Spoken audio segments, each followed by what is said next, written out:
नमस्कार, MPCG prime में स्वागत है आपका। मैं हूं अमृत तिवारी। नेशनल हाईवे 3 पर इंदौर और देवास के बीच 32 घंटे तक जाम लगा रहा। लोग परेशान होते रहे और प्रशासनिक अधिकारी अनजान बने रहे। जाम में फंसे 3 लोगों की मौत हो गई। रोड डायवर्जन की वजह से लगे इस जाम को अभी तक पूरी तरह से खुलवाया नहीं जा सका है। देखिए रिपोर्ट।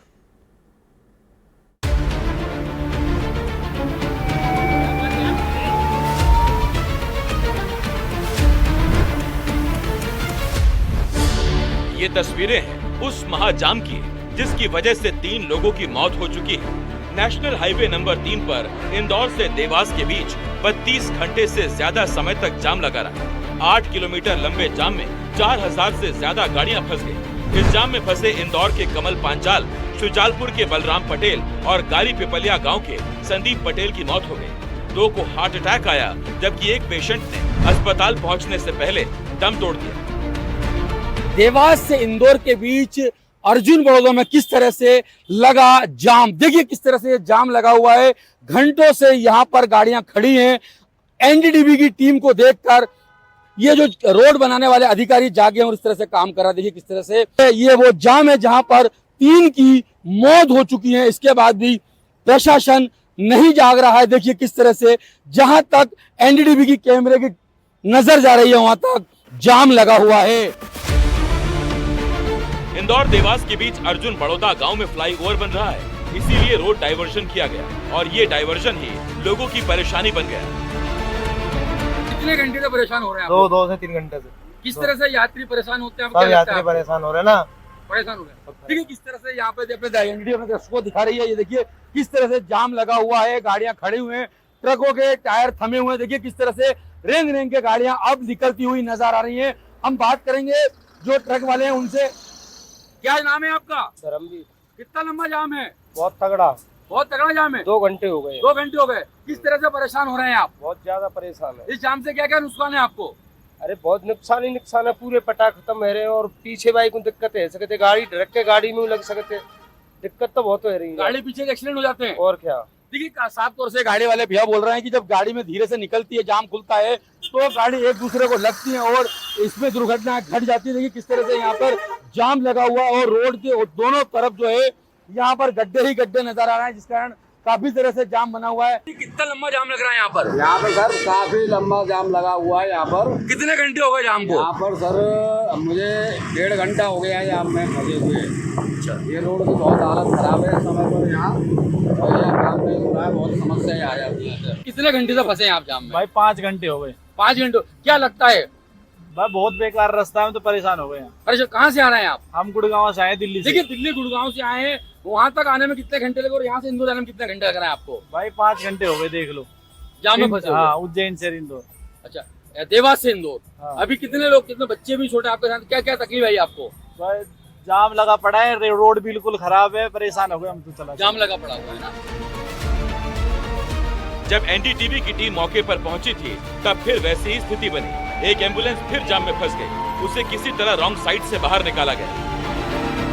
108 एम्बुलेंस है यहाँ पर फंस चुकी है और इसको यहाँ से लोग निकालते हुए भी नजर आ रहे हैं। रॉन्ग साइड से गाड़ी निकलवा रहे हैं क्योंकि इसमें मरीज है।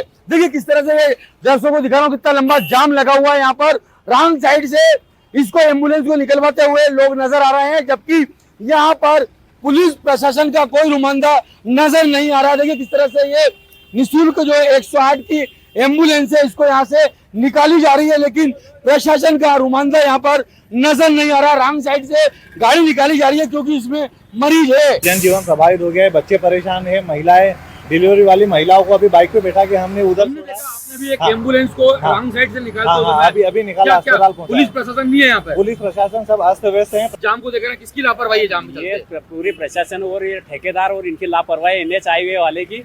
जब पहले बोल चुके थे उसके बाद भी इनने उस पर ध्यान नहीं दिया, उसकी वजह से आज ये परेशानियां बढ़ी है। 50 घंटे लगभग इस जाम को हो गए हैं और यहाँ से 7 किलोमीटर लंबा जाम लगा हुआ है। स्कूल के बच्चे परेशान हो रहे हैं। स्कूल की बस आती है, स्कूल की छुट्टी हो जाती है, जब तक स्कूल में वापस जा नहीं पाते हैं बच्चे, और एम्बुलेंस फंस रही है, उनको हम उठा कर पेशेंट को लेकर जा रहे हैं और आगे लेकर जा रहे हैं। इस जाम में घंटों तक फंसी स्कूल बसों को भी रॉन्ग साइड से निकलवाया जा रहा है ताकि बच्चों को उनके घर पहुंचाया जा सके। ये देखिए स्कूल की बसों को यहाँ से निकालते हुए नजर आ रहे हैं, क्योंकि स्कूल की बसें हैं जिनको रॉन्ग साइड निकाल के बच्चों को घर पहुंचाना पड़ता है। क्या नाम है आपका? अजय। अजय भाई, किस तरह से जाम लग गया, परेशानी जाम की? जाम बहुत, मैं रंग साइड चल रहा हूँ। क्या जाम के कारण चल रहे हैं आप? इस जाम का कारण है इंदौर देवास के बीच अर्जुन बड़ौदा गांव में बन रहा वो फ्लाईओवर, जिसकी वजह से ट्रैफिक डाइवर्जन किया गया। आगरा बॉम्बे रोड बन रहा है, यहाँ पर ये गांव है अर्जुन बड़ौदा, इसके लिए ब्रिज बन रहा है। ब्रिज कछुए की चाल से बन रहा है, इसके कारण यहाँ पर दोनों ओर जाम लगा रहता है। देखिए, अपने दर्शकों को दिखाता हूँ, ये देवास से आने वाला मार्ग है जहाँ धीरे धीरे गाड़ियां चल रही हैं। अभी एनडीटीवी की टीम को देख के पुलिस प्रशासन यहाँ पे आया और जाम खुलवाने की स्थिति करी और जाम खुल रहा है। देखिए, अपने दर्शकों को दिखा रहा हूँ, ये जो ब्रिज बन रहा है इसके चलते दोनों ओर जाम लग रहा है और जाम के कारण 3 की मौत भी हो चुकी है। बताया जा रहा है कि बारिश होते ही डाइवर्जन वाली सड़क पर कीचड़ हो गया, वाहन फंसने लगे और धीरे धीरे करके 8 किलोमीटर का लंबा जाम लग गया। घंटों लोग जाम में परेशान होते रहे, लेकिन प्रशासन ने सुध नहीं ली और इसका खामियाजा 3 लोगों ने अपनी जान देकर भुगता। देवास से एनडीटीवी के लिए अरविंद चौकसे की रिपोर्ट।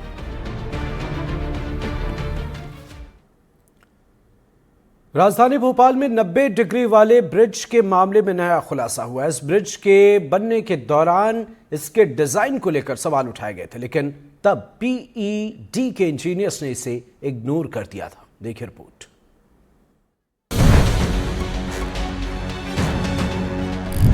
भोपाल का 90 डिग्री वाला ऐशबाग ब्रिज जो सोशल मीडिया सेंसेशन बन चुका है। ब्रिज का डिजाइन ऐसा कि बड़े बड़े इंजीनियर शर्मा आ जाएं। इस ब्रिज को लेकर कई सवाल उठे थे। सबसे बड़ा सवाल, क्या ब्रिज के डिजाइन पर किसी ने आपत्ति नहीं जताई थी? अब उस सवाल का जवाब भी मिल गया है। रेलवे का लिखा एक पत्र सामने आया है। इस पत्र में क्या लिखा था, पहले आपको वो बताते हैं। 4 अप्रैल को रेलवे की टीम ने पुल निर्माण साइट का दौरा किया। 9 अप्रैल को रेलवे के अधिकारी ने पीडब्ल्यूडी विभाग को पत्र लिखा। पत्र में ऐशबाग रेलवे ओवरब्रिज के डिजाइन पर सवाल उठाए। पत्र में लिखा, इस डिजाइन के कारण ब्रिज की आलोचना होगी। ब्रिज के इस डिजाइन से इंजीनियर्स की छवि खराब होगी। बरखेड़ी की ओर ब्रिज और अप्रोच के कनेक्शन पर भी सवाल उठाए। सड़क के 90 डिग्री मिलने पर रेलवे अधिकारियों ने सवाल उठाए थे। जिस वक्त रेलवे के अधिकारियों ने इस ब्रिज का दौरा किया था, उस वक्त पुल की उप संरचना तैयार थी और अधिसंरचना पर काम चल रहा था। तब गड़बड़ी की तरफ ध्यान आकर्षित करने के लिए पश्चिम मध्य रेलवे डिवीजन के डिप्टी सिविल इंजीनियर सुधांशु नागायच ने ब्रिज कंस्ट्रक्शन डिवीजन के पीडब्ल्यूडी एग्जीक्यूटिव इंजीनियर को पत्र लिखा था। सीएम मोहन यादव ने भी इस पर संज्ञान लिया था और दोषियों पर सख्त कार्रवाई की बात कही थी। बताया गया कि 90 डिग्री का ब्रिज बना है, तो 90 डिग्री के ब्रिज के मामले में हमने कहा ये 2022 से बन रहा था और अभी लोकार्पण भी नहीं हुआ है, निर्माणाधीन है। ऐसे में वो जहाँ से करवाया है, मैंने अधिकारियों से कहा, माननीय मंत्री से भी कहा कि ये जो आपत्ति है ये उसको वास्तव में किसी की दुर्घटना ना हो, इसलिए उसको सुधारा भी जाए और जिनने गलती की उन पर कार्रवाई भी की जाए। उम्मीद करते हैं निर्माण के मामले में आगे से और सबक लेते हुए जो भी इस तरह की व्यवस्था है उस पर और गौर करेंगे। जब से भोपाल का ये ब्रिज बना है, तभी से चर्चा में है। हालांकि सवाल उठने के बाद अब ब्रिज के डिजाइन में कुछ बदलाव किए जा रहे हैं। 90 डिग्री के ज्वाइंट पर फुटपाथ को तोड़कर चौड़ाई बढ़ाई जा रही है ताकि संभावित हादसों से बचा जा सके। भोपाल से एनडीटीवी के लिए अजय शर्मा की रिपोर्ट। और अब बात करते हैं मध्य प्रदेश छत्तीसगढ़ में हो रही भारी बारिश की वजह से कई जगहों पर जलभराव की समस्या सामने आई है। कहीं घरों में पानी घुस गया तो कहीं किसान का अनाज पानी में गीला हो गया। देखिए रिपोर्ट।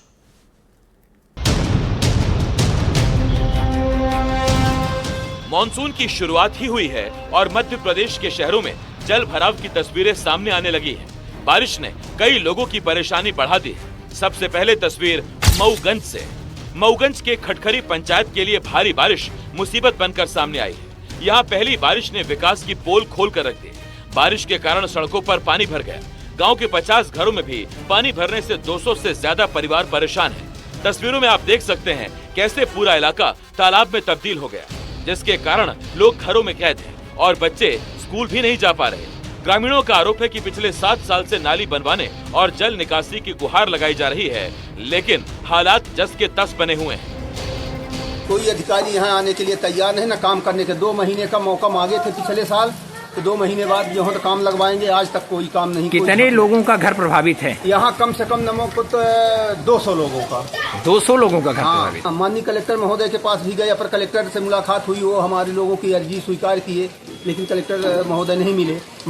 हम लोग ये चाहते हैं यहाँ की पब्लिक एक बार कलेक्टर महोदय यहाँ आए और यहाँ का निरीक्षण करें। पानी की निकासी नहीं की है। अब बताइए, धंधा हमारे पास कुछ नहीं है, यह धंधा है, ऐसे में कम कहा कि यहाँ बरसात महीना आदमी क्या करे।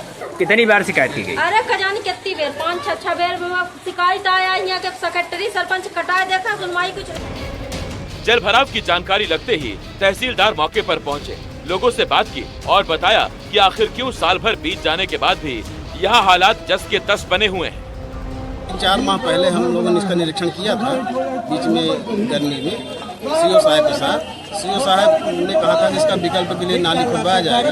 अभी इसमें क्या भूमि अधिग्रहण के लिए 2-4 किसानों लोगों को द्वारा परमिशन नहीं दिया गया तेजन के लिए, इसलिए थोड़ा अटका हुआ है। अब यहाँ के लोगों का कहना है कि उनका 10 कमरे करवा के तुरंत तेजन करा करके उसका विकल्प नाले में जोड़ने के लिए, पीछे तरफ नाला है देवरा नाले में, तो उससे अगर खोद करके जेसीबी से नाली बना दी जाती है, ये इसका समस्या का निदान हो जाएगा। अब तस्वीरें भोपाल की दिखाते हैं। महज कुछ घंटों की बारिश के बाद ही भोपाल में जल भराव हो गया। भोपाल रेलवे स्टेशन और कई निचली बस्तियों में बारिश का पानी घुस गया। शहर के हालात ऐसे हो गए कि ड्रेनेज सिस्टम को लेकर कई सवाल खड़े होने लगे। स्थानीय लोगों को भारी बारिश की वजह से काफी मुश्किलों का सामना करना पड़ रहा है। ये तस्वीरें रतलाम के पास केदारेश्वर महादेव की है। भारी बारिश की वजह से केदारेश्वर महादेव के ऊपर से गिरता ये झरना उफान पर है। झरने से गिरती पानी की धार को देखकर आप इसकी तेजी का अंदाजा लगा सकते हैं। लगातार हो रही बारिश की वजह से फिलहाल पर्यटकों के केदारेश्वर महादेव जाने पर रोक लगा दी गई। अब तस्वीरें शिवपुरी से दिखाते हैं, जहां साखनौर गांव में अचानक आई बाढ़ ने तबाही मचा दी। बाढ़ से कई किसानों की फसल चौपट हो गई। गांव में रहकर खेती किसानी करने वाले अरविंद राठौर के घर के अनाज गोदाम में पानी भर गया, जिससे उनकी सारी सोयाबीन, धनिया और गेहूं की फसल चौपट हो गई। सर बदबू आ रही है, कम से कम 50 क्विंटल सोयाबीन रखा था, पानी भर गया। 50 क्विंटल? हाँ। तो 50 क्विंटल अगर बाजार में बिकने जाता कितने पैसे मिलते? 50 क्विंटल लगा लो, कम 4000 रुपये जा ही रहा है। कितना हो गया आप लगा लो जी? 2 लाख रुपए का तो हो गया। 1 लाख रुपए का। और क्या क्या बर्बाद हुआ? धना में पानी भर गया। धनिया में? धनिया में। और खाद कट्टा है, खाद कट्टन में गल गए भी, मका वो भी खुलाए थे, खाद कट्टा वे भी गल गए। किसान ने घर के निचले हिस्से में फसल का भंडारण किया था। तेज बारिश आई और घर में अचानक पानी घुस गया और किसान की साल भर की मेहनत पानी ने खराब कर दी। इस कमरे में सोयाबीन पूरा की पूरा भरा हुआ है और ये पूरा के पूरा जो सोयाबीन है, मैं कैमरा साथी से कहूंगा कि उस तरफ आगे जाकर दिखाने की कोशिश करेंगे किस तरह से किसान ने फसल को इकट्ठा करके रखा था कि जब बाजार जाएंगे आम लाएंगे और परिवार के आंखों के जो सपने हैं उन्हें पूरा करेंगे। लेकिन ये सब कुछ बर्बाद हो गया और कहीं ना कहीं ये पूरी की पूरी सोयाबीन अब गीली हो गई। बारिश की वजह से बड़वानी के लोग भी परेशान हैं। बड़वानी के मुख्य मार्ग पर सीवेज खुदाई के बाद फिर से सड़क निर्माण नहीं हुआ। बारिश होते ही चारों तरफ कीचड़ फैल गया। अब इस कीचड़ में फिसलकर वाहन चालक घायल हो रहे हैं। Bureau report, NDTV. आपने ऐसे तो कई स्कूल देखे होंगे जहां शिक्षकों की कमी होती है, लेकिन आज हम आपको जिस स्कूल के बारे में बताने जा रहे हैं वहां शिक्षकों की नहीं, छात्रों की कमी है। क्या है मामला, एक खास रिपोर्ट में देखिए। ये है मध्य प्रदेश के नीमच के गुलाबखेड़ी गांव का प्राथमिक विद्यालय। देखने में आम स्कूल जैसा लगेगा, लेकिन ये खास स्कूल है क्योंकि यहाँ शिक्षक तो 2 हैं, लेकिन छात्र एक ही है। इस समय हम नीमच जिले के गुलाबखेड़ी गांव में मौजूद हैं और मेरे पीछे आप देख सकते हैं यह गुलाबखेड़ी का प्राथमिक विद्यालय है। और ख़ास बात यह है कि यहाँ से इस तरह के कुछ और भी स्कूल हैं नीमच ज़िले में, जिनमें से एक यह भी है। ख़ास बात यह है कि यहाँ पे जो शिक्षा है उस पर सरकार को लाखों रुपए एक एक छात्र पर खर्च करना पड़ रहा है। माना जाए एक तो मध्य प्रदेश में सबसे महंगी शिक्षा नीमच जिले के इस स्कूल में दी जा रही है। ये है 9 साल की तेजस्विनी सिंह। गुलाबखेड़ी गांव के स्कूल में 3री कक्षा में पढ़ती है और इन्हें पढ़ाने के लिए यहाँ 2 शिक्षक हैं। बेटा क्या नाम है आपका? तेजस्वी। कौन सी कक्षा में पढ़ती हो तुम? अच्छा, यही गांव के स्कूल में? अच्छा, पापा का नाम क्या अपने? मांगू सिंह। स्कूल में और कितने बच्चे आते हैं? 2। अभी इस साल अभी आया कोई बच्चा? इस साल तुम अकेली हो? पिछले साल तक स्कूल में 3 छात्र थे और 3 शिक्षक थे। इस साल 2 छात्रों ने नाम कटवा लिया और 1 शिक्षक का तबादला हो गया। इस तरह अब स्कूल में सिर्फ 1 छात्रा बची है। सोलंकी जी, ये जो स्कूल है अभी करंट में कितने छात्र हैं यहाँ हैं?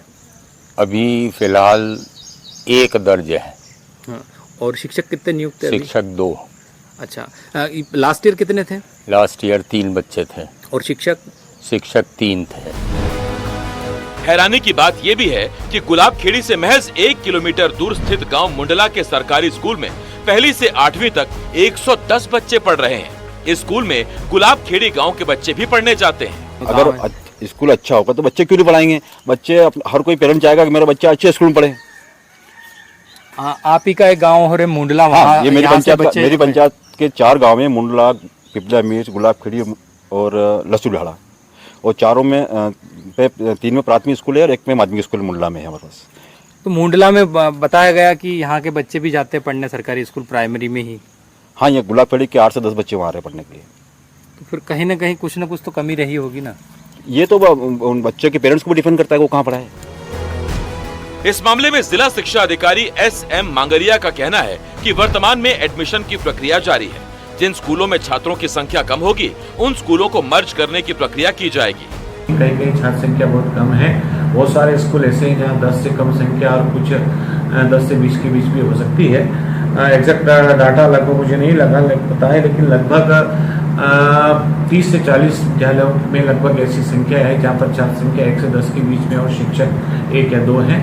अभी चूंकि जून और जुलाई के महीने में प्रवेश प्रक्रिया अनुरोध चालू रहती है, हमने सभी शिक्षकों को, प्रधानाध्यापकों, जन शिक्षकों को निर्देशित कर दिया है और उनका टारगेट भी फिक्स कर दिया है कि आप अधिक से अधिक इसका नामांकन कराएं और इस प्रकार से अपन स्कूल चले अभियान को सफलता।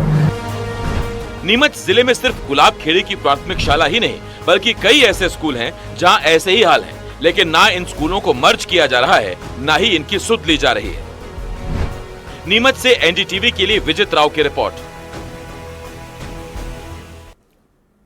बलौदा बाजार के पलारी शहर के कई वार्डों में एक साथ डायरिया फैल गया। डायरिया की वजह से 29 लोग बीमार हो गए, जिनका इलाज अस्पताल में चल रहा है। देखिए रिपोर्ट।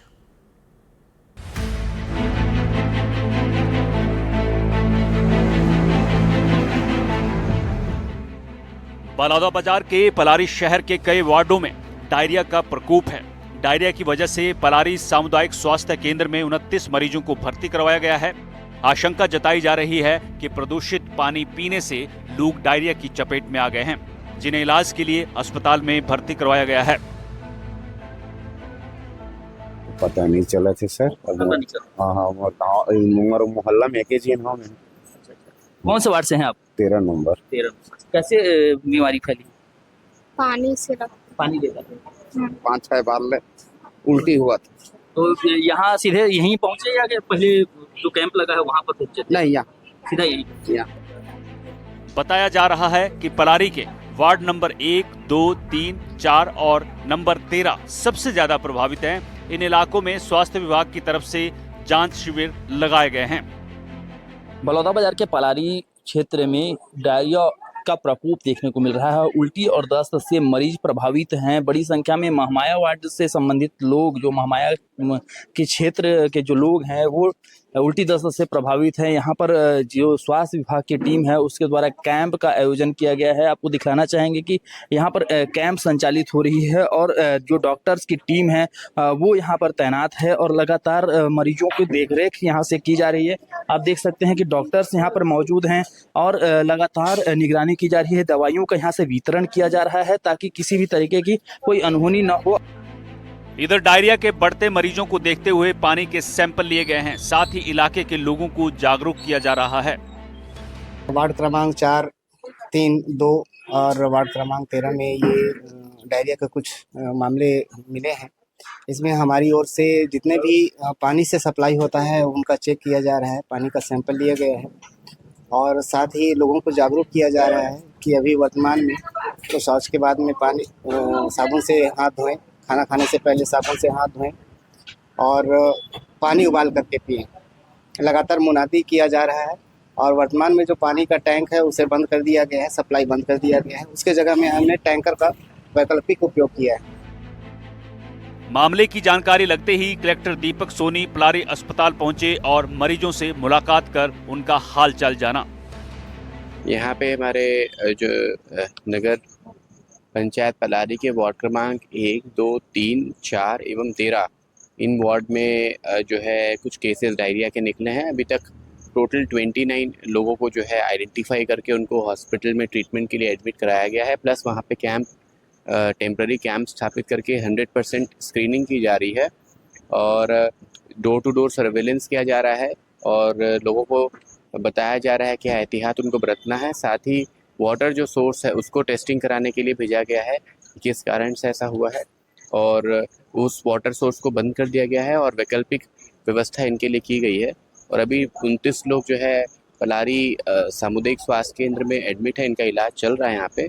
और कैंपों के वहाँ पे कैंप जो लगा है उसके माध्यम से और लोग की स्क्रीनिंग भी चलती है। इलाके में डायरिया फैलने की जानकारी लगते ही स्वास्थ्य विभाग की टीम को मुस्तैद कर दिया गया है। स्वास्थ्य शिविर लगाकर लोगों की जांच की जा रही है, साथ ही लोगों को जागरूक किया जा रहा है। बालौदा बाजार से दीपेंद्र शुक्ला की रिपोर्ट। शुक्रवार रात एक्ट्रेस शेफाली जरीवाल की मौत होती है। मौत पर कई सवाल उठ रहे हैं। पोस्टमार्टम हो चुका है, शेफाली का अंतिम संस्कार भी होगा, लेकिन पोस्टमार्टम रिपोर्ट अभी तक नहीं आई है। 42 साल की अभिनेत्री शेफाली जरीवाल की मौत से हर कोई दुखी है। ये कहा जा रहा है कि उन्हें कार्डियक अरेस्ट हुआ था और भी कई बातें कही जा रही हैं। ये भी कहा जा रहा है कि वे पिछले 5-6 सालों से एंटी एजिंग ट्रीटमेंट यानी जवान रहने के लिए खास किस्म का इलाज करवा रही थी। देखिए रिपोर्ट।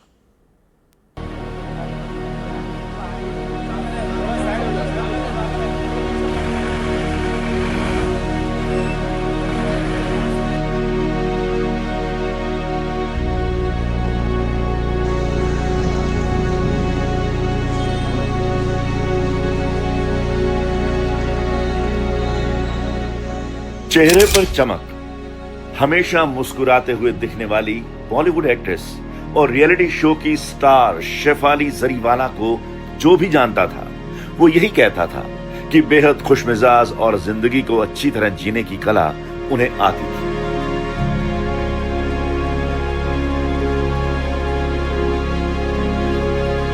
लेकिन अचानक 42 साल की उम्र में दुनिया को अलविदा कह जाती है।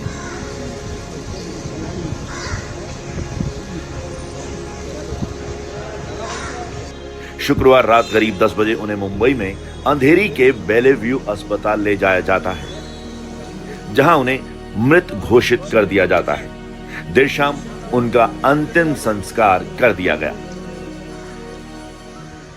फिलहाल पोस्टमार्टम में क्या आया ये देखना बेहद ज़रूरी है, क्योंकि शेफाली जरीवाला के निधन को लेकर जो है कई सवाल खड़े हो रहे हैं, क्योंकि वो किस प्रकार के मेडिकेशंस लिया करती थी, क्या कुछ उन्होंने खुद पर इलाज करवाया था, कौन से सर्जरीज उन्होंने करवाए थे, ये सब जो है जानना बेहद ज़रूरी, जिसके चलते फॉरेंसिक टीम द्वारा उनके मेडिकल रिपोर्ट्स भी जो है अपने साथ वो सीज कर ले गई है। शेफाली की मौत की खबर से उनके दोस्त सदमे में हैं। भारत जो है वो विश्व का हार्ट अटैक कैपिटल है और कार्डियक अरेस्ट कैपिटल है। 50% ऑफ द कार्डियक अरेस्ट जो दुनिया भर में होते हैं, साउथ ईस्ट एशिया में होते हैं, इसमें से अधिकतर भारत में होते हैं। And 50% of this is below people below the age of 40 के कम उम्र के लोगों में। इसके कई कारण हैं, but most important is pollution, lifestyle, etc. I still remember her face, always smiling, always dignified, always calm. हमेशा मैं उनको सोशल इवेंट्स पे ही मिला हूँ। ऑलवेज उनके हस्बैंड उनके साथ होते थे। Always they looked very romantic, दोनों हस्बैंड वाइफ। तो मैं हमेशा पूछा था आप कब वापस आ रहे हो, कब आप एक फिर से धमाकेदार म्यूज़िक वीडियो कर रहे हो। तो उनका जो लास्ट लाइन अभी भी मेरे कानों में गूंज रहा था, जबकि वो बहुत फंक्शन था, बहुत म्यूज़िक था। उन्होंने कहा वो दौर कभी वापस नहीं आएगा। इस बीच एक और खबर ने सबका ध्यान खींचा है। सूत्रों के अनुसार शेफाली बीते 5 से 6 वर्षों से जवान दिखने के लिए एक विशेष उपचार ले रही थी। इस सिलसिले में वह एक एंटी एजिंग ट्रीटमेंट करवा रही थी। ये ट्रीटमेंट आमतौर पर त्वचा को बेहतर और कम उम्र का दिखाने के लिए किया जाता है। इसमें इस्तेमाल होने वाली दवाओं में मुख्य रूप से विटामिन सी और ग्लूटाथियोन शामिल थे। इस तरह के ट्रीटमेंट से क्या कार्डियक अरेस्ट हो सकता है? क्या ये जानलेवा हो सकता है? इस पर एक्सपर्ट का क्या कहना है, ये भी आपको बताते हैं। Usually anti-aging therapies, they don't have any serious side effects on the heart, except if she is taking hormonal therapies. If somebody is on hormonal therapies, then some of the hormones they can increase the risk in for cardiovascular. Glamour की दुनिया में मेहनत और तनाव बहुत ज्यादा माना जाता है। ये माना जाता है कि इससे सेहत पर असर पड़ता है। बात शेफाली की करें तो उन्होंने खुद बताया था कि 15 साल की उम्र से उन्हें एपिलेप्सी की बीमारी थी। लेकिन क्या इसका कोई संबंध कार्डियक अरेस्ट या फिर अचानक मौत से हो सकता है? Patients who have epilepsy may have sudden unexpected death, and this is more common in patients who are not taking their anti-seizure medications properly, or those who have uncontrolled seizures despite treatment. So death is not that much of a rare phenomenon. It can actually affect 1 in every 1,000 epilepsy patients per year. Shefali लगातार social media पर active रहती थी, अपने shows और dance की video डालती रहती थी। इंडस्ट्री में उनकी पहचान एक ग्लैमरस और स्वतंत्र सोच वाली महिला के रूप में रही। अचानक उनकी मौत हो जाती है। शेफाली जरीवाला का पोस्टमार्टम हो चुका है। डॉक्टर्स ने फिलहाल अपना ओपिनियन रिजर्व रखा है। बताया जा रहा है कि ब्लड सैंपल और विसरा प्रिजर्व किया हुआ है। जल्द ही सारी रिपोर्ट आ जाएगी।